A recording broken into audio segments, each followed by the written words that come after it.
आज हमने सूरह आल इमरान से आयत नंबर 38 और 39 की तिलावत की है। दुआ है अल्लाह रब्बुल आलमीन हमें इन आयात का माना मफ़हूम समझ कर अमल की तौफ़ीक अता फ़रमाए। सैयदना ज़करिया अलैहिस्सलातु वस्सलाम को बीबी मरियम जो कि इमरान के घर पैदा हुई थी और उनकी माँ ने नज़र मानी थी कि मैं इसको वक़्फ़ कर दूँगी तेरी रज़ा की खातिर, और अल्लाह ताला ने उनकी इस दुआ को कबूलियत अता फ़रमाते हुए सैयदना ज़करिया अलैहिस्सलाम को कफ़ील मुकर्रर कर दिया। साफ ज़ाहिर है जो कफ़ील है उसका आना जाना बहुत ज़्यादा था, तो जब कभी भी वो उसके हुजरे में मेहराब में दाखिल होते उनके पास बेमौसम के फल तरो ताज़ा, उनके यहाँ रिज़्क़ की फरावानी देखते ताज्जुब करते, और इस तरह से बेमौसम का फल बतौर करामत सैयदा मरियम अलैहिस्सलाम को मिल रहा था। तो ऐसे में सैयदना ज़करिया अलैहिस्सलाम जो कि एक बहुत बड़ी नेमत से उस वक़्त तक महरूम थे, तो उनके दिल में ये सोई हुई हसरत जो है वो जाग उठी। सैयदना ज़करिया अलैहिस्सलाम बूढ़े हो चुके थे और औलाद जैसी नेमत इस वक़्त तक मुयस्सर नहीं आई थी। तो उनके दिल में ये बात जाग पड़ी कि अगर अल्लाह रब्बुल आलमीन बीबी मरियम को बेमौसम के फल दे सकता है, तो उसकी ज़ात इस बात पर भी कादिर है कि अगरचे मेरा टाइम गुज़र चुका, मैं बूढ़ा हो चुका, तो वो कादिर मुतलक है, उसके लिए तो कोई मुश्किल नहीं। वो जब चाहे जहाँ चाहे जिसके लिए चाहे हालात पैदा कर दे, उसके लिए क्या मुश्किल है। तो रब ताला से अपने दिल में वो जो ख्वाहिश थी औलाद की, उसको जगा बैठे और अपने रब के साथ मुखातिब हुए इस अंदाज से। पहले तर्जुमा देखेंगे फिर इंशाल्लाह बात समझ आएगी। फरमाया हुनालिका, जब बीबी मरियम के पास उन्होंने फल देखे और इस्तिफसार किया, पूछा कि ये कहाँ से आए हैं, तो उन्होंने कहा ये अल्लाह की तरफ से हैं, अल्लाह की जनाब से हैं, और अल्लाह ताला जिसको चाहता है बेशुमार रिज़्क़ देता है। तो उसी मकाम पर, उसी जगह और उसी वक्त वो रब ताला के साथ मैं वे गुफ्तगू हो गए। हुनालिका, वहीं दुआ की ज़करिया अलैहिस्सलाम रब्बहू, अपने रब से। उसी जगह पर वहीं ज़करिया अलैहिस्सलाम ने अपने रब से दुआ की। काला, कहा, कहने लगे, रब्बी, है मेरे रब, हबली, अता कर मुझे, मिल्लदुन का, अपनी तरफ से, ज़ुर्रियतन तय्यिबा, पाकीज़ा औलाद, मुझे अपनी तरफ से पाकीज़ा औलाद अता फरमा। इन्नका, बेशक तू, समीअ, खूब सुनने वाला, अद्दुआ, दुआ का, यानी तो दुआओं का खूब सुनने वाला है। पहले भी मैं तुझसे मांगता हूँ, मांगता रहा हूँ, और आज भी तुझी से मांग रहा हूँ, लिहाजा मुझे अपनी तरफ से पाकीज़ा औलाद अता फरमा। फनादतहुल मलाइका, दुआ की कबूलियत का एक वक़्त है, अल्लाह रब्बुल आलमीन ने वो कबूल फरमा ली। फनादतहुल मलाइका, बस आवाज़ दी उसको अल मलाइका, फरिश्तों ने। वहुवा काइमुन, इस हाल में कि वो खड़े थे, युसल्ली, नमाज पढ़ रहे, फिल मेहराब, अपने हुजरे में, मेहराब में, इबादत खाने में खड़े नमाज पढ़ रहे थे। अन्नल्लाह, बेशक अल्लाह ताला, युबश्शिरुका, खुशखबरी देता है, बशारत देता है तुझे, बियहया, यहया की बशारत देता है कि तेरे यहाँ एक लड़का होगा, बेटा होगा, और उसका नाम यहया होगा। मुसद्दिक़न जो तस्दीक करने वाला है, बिकलिमतिन मिनल्लाह अल्लाह की तरफ से कलमे की, अल्लाह के एक कलमे की जो तस्दीक करने वाला होगा, व सय्यदन और सरदार, व नबिय्यन और व हसूरन और इंतहाई ज़ब्त करने वाला, सय्यदन सरदार, व हसूरन और इंतहाई ज़ब्त करने वाला, बहुत ज़ब्त रखने वाला होगा, व नबिय्यन और नबी होगा, मिनस्सालिहीन नेकोकार लोगों में से, नेक लोगों में से नबी होगा। अल्लाह ताला ने ना सिर्फ दुआ कबूल की, औलाद अता फरमाने का वादा किया, बल्कि साथ ही बहुत बड़ी खुशखबरी भी सुना दी कि जो तूने दुआ की थी ना पाकीज़ा, हाँ जी, ज़ुर्रियतन तय्यबा, अल्लाह रब्बुल आलमीन ने तय्यब पाकीज़ा औलाद नबी की शक्ल में और इसी तरह से सरदार और ज़ब्त करने वाला अल्लाह रब्बुल आलमीन ने तुझे अता कर दिया। ये वो बहुत बड़ी खुशखबरी थी जिसको सुनकर सैयदना ज़करिया अलैहिस्सलाम को पहले पहल अपने कानों पर यकीन ही नहीं आ रहा था। आगे इंशाल्लाह इसकी मज़ीद यह तफसील मौजूद है, वो इंशाल्लाह हम कल पढ़ेंगे। तर्जुमा दोबारा से देखें। हुनालिका वहीं पर दुआ ज़करिया, दुआ की ज़करिया ने रब्बहू अपने रब से, क़ाला रब्बी हबली कहने लगे ए मेरे रब अता कर मुझे मिल्लदुनका अपनी तरफ से, अपनी जनाब से, अपने पास से, ज़ुर्रियतन तय्यबा पाकीज़ा औलाद, इन्नका समीउ दुआ बेशक तू ही दुआ को बहुत सुनने वाला है। फनादतहुल मलाइका तो फरिश्तों ने उसे आवाज़ दी, वह हुआ क़ाइमुन युसल्ली फिल मिहराब जबकि वो इबादत खाने में खड़ा नमाज पढ़ रहा था। अन्नल्लाह युबश्शिरुका और वो आवाज़ क्या थी, अन्नल्लाह बेशक अल्लाह ताला युबश्शिरुका बशारत देता है तुझे बियहया यहया की, मुसद्दिक़न बिकलिमतिन मिनल्लाह जो अल्लाह के कलमे यानी ईसा अलैहिस्सलाम की तस्दीक करने वाला होगा, व सय्यदन और सरदार होगा, व हसूरन और बहुत ज़्यादा ज़ब्त रखने वाला होगा, व नबिय्यन मिनस्सालिहीन और नबी होगा नेक लोगों में से। मुहतरम भाइयों, आज का जो हमारा सबक है सैयदना ज़करिया अलैहिस्सलाम की उस दरीना ख्वाहिश के पूरा होने का वक़्त और दुआ का अंदाज़, और फिर अल्लाह ताला ने उनको कैसे उस दुआ को पूरा फरमाया। तो गोया इसमें दुआ के आदाब का भी ज़िक्र मौजूद है, दुआ की कबूलियत का ज़िक्र भी मौजूद है, और इसी तरह से अल्लाह रब्बुल आलमीन ने एक जामे अंदाज में ये वाक़या ज़िक्र किया है कि इंसान को किसी भी शक्ल में किसी भी सूरत में रब ताला से मायूस नहीं होना चाहिए। जो मायूस हो गया वो गया। इसीलिए कहा जाता है ना कि मायूसी कुफ्र है। मायूसी क्या है? कुफ्र है। किसी भी हालत में बंदे को मायूस नहीं होना चाहिए। तो ज़करिया अलैहिस्सलाम जो कि इस वक्त बूढ़े हो चुके थे और अभी तक बे औलाद थे, बीवी जो है वो बांझ थी, बज़ाहिर औलाद की कोई उम्मीद नज़र नहीं आ रही थी।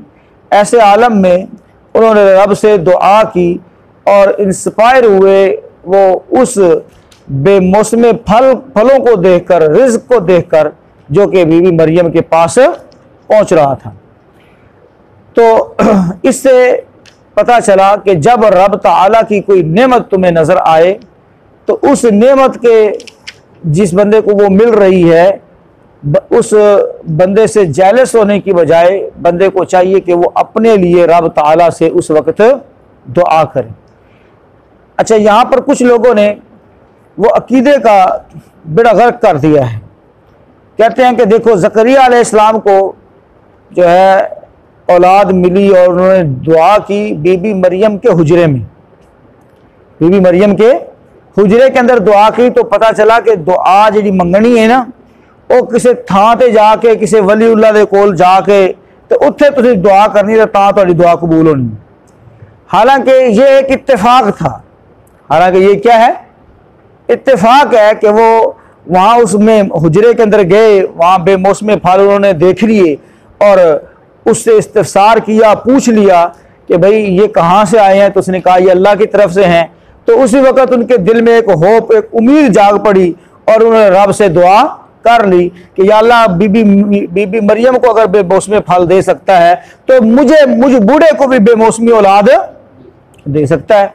तो इसके लिए उन्होंने कोई स्पेशल सफर नहीं किया। समझ आ रही ना बात की?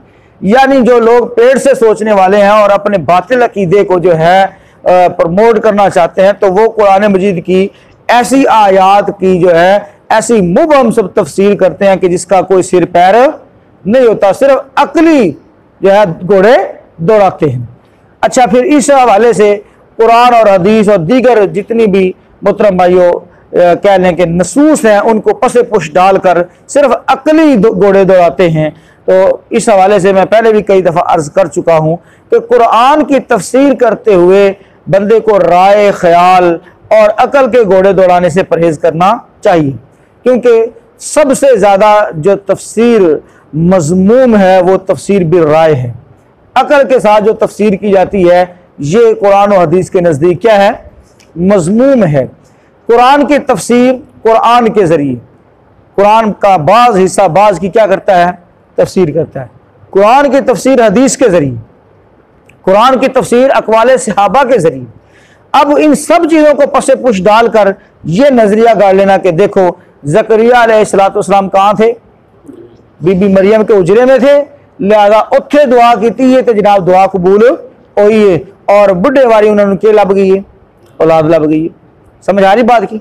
हालांकि उन्होंने ये कोई स्पेशली सफ़र नहीं किया। इस एतबार से वो लोगों को दावत देते हैं कि जनाब फ़लाँ पीर खाने पर, फ़लाँ जगह पर, फ़लाँ गद्दी पर पहुँच कर वहाँ पर दुआ करो, वहाँ बड़ी पहुँची सरकार है, लिहाजा तुम्हारी क्या हो जाएगी? दुआ कबूल होगी। तो मोहतरम भाइयों, आपने को तर्जमा पढ़ लिया है, खुद देख लिया है कि पीछे ज़करिया अलैहिस्सलाम उनके क्या थे? कफ़ील थे। उनका आना जाना उनके पास रहता था, उनकी ज़रूरियात ज़िंदगी को पूरा करना उनकी क्या थी? जिम्मेदारी थी। और अगर यही बात होती तो अल्लाह रब्बुल आलमीन बीबी मरियम का इनको कफ़ील क्यों बनाता? उनका कफ़ील क्यों बनाता? समझ आ रही ना बात की? अब वो उनकी क्या कर रहे हैं? थ्रू आउट शुरू से क्या कर रहे हैं? कफालत कर रहे हैं उनको। और अगर यही बात होती तो ज़करिया अलैहिस्सलाम को उनकी कफालत के ऊपर क्यों मामूर किया जाता? अल्लाह रब्बुल आलमीन वैसे ही जो है उनकी कफालत कर देता। क्या ख्याल है? तो इसका मतलब ये हुआ कि पहले ज़करिया अलैहिस्सलाम उसके हाजत रवा थे, उसके मुश्किल कुशा थे, और बाद में बीबी मरियम क्या बन गई? उनकी मुश्किल कुशा और हाजत रवा बन गई। फिर ये तो ये मतलब निकलता है ना इसका कि वो उसकी हाजत रवाई करते रहे और उन्होंने उसकी हाजत रवाई कर दी। तो मोहतरम भाइयों, ये बात, ये अकीदा, ये सोच, ये नजरिया बिल्कुल ही क्या है? बातिल है कि बीबी मरियम के पास जाकर, उनके हुजरे में जाकर उन्होंने दुआ की तो तब जाकर दुआ कबूल हुई। तो भाइयों, असल चीज ये है कि जहां कहीं भी आप हो, जब कभी जो है दुआ और जब कोई बात अल्लाह ताला से मांगने को दिल करे तो फौरन मांग लेनी चाहिए। उसके लिए किसी स्पेशली जगह पर जाना और वहां पर जाकर जो है कोई चिल्ला लगाना, कोई तपस्या करना या कोई इसी तरीके से दीगर जो है उमूर सर अंजाम देना, इसकी खास ज़रूरत नहीं है। तो सैयदना ज़करिया अलैहिस्सलाम ने दुआ की और पहले भी वो रब से दुआ करते थे और यहाँ पर भी उन्होंने अपने रब से ही दुआ की, बगैर किसी वास्ते वसीले के, बगैर किसी वास्ते वसीले के अपने रब से ही दुआ की कि अल्लाह मुझे पाकीज़ा औलाद अता फरमा दे और बेशक तू दुआओं का खूब सुनने वाला है। उनकी दुआ के अंदर प्योर जो है, आप कह रहे हैं तौहीद टपक रही है। क्या टपक रही है? तौहीद टपक रही है। जबकि हमारी दुआ के अंदर निरा क्या होता है? शिर्क होता है, निरा शिर्क होता है। तो मोहतरम भाइयों, शिर्क से परहेज करना है और खालिस तौहीद और कह लें कि किताब व सुन्नत के अंदर जो अकीदा बयान हुआ है उसको लेकर रब से दुआ करनी है।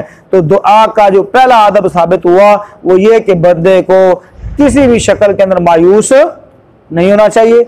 दूसरा जो अदब दुआ का मालूम हुआ कि दुआ सिर्फ और सिर्फ किससे करनी चाहिए? रब ताला से करनी चाहिए। तीसरा दुआ का जो अदब मालूम हुआ वो ये कि रब ताला की खास सिफात का उसको वास्ता दिया जाए। और चौथे नंबर पर मोहतरम भाइयों, जो दुआ का जो कह ले कि अदब मालूम हो रहा है वो है कि रब ताला से अच्छी चीज़ मांगनी चाहिए। ज़ुर्रियतन तय्यबा, सिर्फ औलाद भी वो मांग सकते थे, लेकिन उन्होंने तय्यब पाकीज़ा दुआ मांगी, हाँ जी, पाकीज़ा औलाद मांगी। ये भी तो कह सकते हैं या अल्लाह मुझे बेटा अता फरमा दे, जैसे हम कहते हैं या अल्लाह चांद सा बेटा अता फरमा। अब वो चांद सा बेटा तो मिल जाता है, लेकिन वो चमकता फिर फेसबुक पर ही है। बात समझ आ रही है ना? वो फिर चमकता मीडिया पर ही है, बाकी उन्हें कोई चमकना है। तो इस लिहाज से रब्बे हबली मिन सालिहीन, पाकीज़ा औलाद है नी, और नेकोकार औलाद, साले औलाद, यानी अल्लाह ताला से इस अंदाज से दुआ की जाए। और इसके साथ मोहतरम भाइयों पूरे यकीन के साथ दुआ की जाए। इसके साथ की जाए, पूरे यकीन के साथ दुआ की जाए, किसी शक्ल के अंदर मायूस ना हुआ जाए। ये दुआ के चंद आदाब मैंने आपके सामने जिक्र किए हैं। फनादतहुल मलाइका, अब दुआ कबूल हो गई, अल्लाह ताला की तरफ से खुशखबरी और बशारत मिलने का वक्त आ गया, फरिश्तों ने आकर आवाज़ दी। लेकिन एक बात याद रखें, दुआ करने के बाद वो हाथ पर हाथ रख के बैठ नहीं गए, बल्कि अल्लाह की इबादत के अंदर वैसे ही मगन हो गए, है जी। और नमाज पढ़ना और तहज्जुद अदा करना, इस तरह से नवाफिल का एहतमाम, हुजरे इबादत खाने के अंदर वो नमाज पढ़ रहे थे। नमाज के वक्त उनको क्या मिली? खुशखबरी मिली। और साफ ज़ाहिर है ये नमाज इनफरादी कोई नफल नमाज होगी, वो तहज्जुद हो सकती है, इशराक हो सकती है, नवाफिल हो सकते हैं, क्योंकि जो इज्तिमाई इबादत है वो तो उनकी क्या है, माबद खाने के अंदर होती थी, सबके सामने होती थी, और ये खासकर पूरे इस माबद खाने के कंट्रोलर थे। तो ये अकेले में तो सिर्फ इनफरादी इबादत करते होंगे ना, तो पता चला इनफरादी इबादत के ऊपर भी बंदे को जोर देना चाहिए। अल्लाह ताला हमें इसकी तौफीक अता फरमाए। और अल्लाह ताला ने जो खुशखबरी दी कि यहया, यानी साथ ही नाम भी बता दिया, तो औलाद की पैदाइश से पहले भी बंदा नाम अपना सिलेक्ट कर सकता है कि मेरे यहाँ बेटा हुआ तो मैं ये नाम रखूंगा, बेटी हुई तो मैं ये नाम रखूंगा। और फिर उस बेटे के और या औलाद के मुस्तकबिल के लिए भी फैसला किया जा सकता है पैदाइश से पहले ही कि मैं इसको रब के लिए वक्फ करूंगा, अल्लाह की राह में वक्फ करूंगा, इसको मैं दीन के इल्म के लिए वक्फ करूंगा। तो ये वो पॉजिटिव सोचे हैं। और ये मुहतरम भाइयों, औलाद के बारे में ये वो ख्यालात हैं जो बंदे को के लिए औलाद को सदका जारिया बनाती हैं। क्या बनाते हैं? सदका जारिया बनाते हैं। हमारी क्या सोच होती है? बेटा पैदा हो, औलाद हो, मैं उसको ये कारोबार, ये काम, या उसको ये नौकरी जॉब करवाऊंगा, उसको ये करवाऊंगा, वो ये दुनिया की सोच जो हमारी 2 और 2 4 के गिर्द घूमती है, सिर्फ पेट की खातिर। और मोहतरम भाइयों, फिर विजन भी हम अपने बच्चों को यही देते हैं। अच्छा, बच्चे से जब वो बोलने के काबिल होता है ना, तो हम उससे क्या पूछ रहे होते हैं? पुत्र तू की बनना है? वो भी आगे से खुश होकर जो हमने उसको सिखाया था, मैं डॉक्टर बनना है जी, मैं इंजीनियर बनना है जी, मैं पायलट बनना है जी। यानी सारी की सारी सोच क्या है? वो दुनिया के पीछे है, ठीक है, दुनिया की खातिर है। लेकिन मुहतरम भाइयों, हमें आखिरत के बारे में भी सोचना चाहिए, क्योंकि औलाद जो है वो सदका जारिया है। और ये जो हम पीछे पढ़ते आ रहे हैं, औलाद को वक्फ करना, उसके बारे में नेक ख्यालात, उसके रब ताला से दुआ करते हुए नेक औलाद की ख्वाहिश करना, ये सारी चीज़ें वो हैं जो औलाद को क्या बनाती हैं? सदका जारिया बनाती हैं, सदका जारिया बनाती हैं। तो हमें अपने रब से मांगते हुए वो चीज़ मांगनी चाहिए जो हमारे लिए क्या बन जाए? कल को सदका जारिया बन जाए। तो अल्लाह ताला ने मुसद्दिक़न, तस्दीक करने वाला, बिकलिमतिन मिनल्लाह, अल्लाह के कलमे की। तो गोया ईसा अलैहिस्सलाम अल्लाह का कलमा थे, मौजज़ाना तौर पर पैदा हुए थे। तो भाइयों, अल्लाह का कलमा उनको इसलिए कहा गया है कि अल्लाह ताला ने कुन, लफ्ज़ कुन से उनको पैदा फरमाया है। किससे पैदा फरमाया है?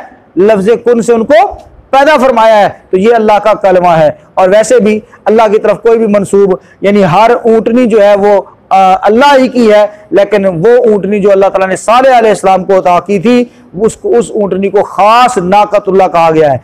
और घर बैतुल्लाह, हर गाड़ी जो है वो अल्लाह का घर है, लेकिन बैतुल्लाह से मुराद खास हरम शरीफ और काबा है। मुहतरम भाइयों, वो बैतुल्लाह है। तो इसी तरह से इस हर इंसान ही जो है वो अल्लाह रब्बुल आलमीन की तरफ से दी हुई रूह है। लेकिन ईसा अलैहिस्सलाम को जो कालिमतुल्लाह या रूहुल्लाह इसलिए कहा गया है कि इनकी पैदाइश मौजज़ाना तौर पर हुई है।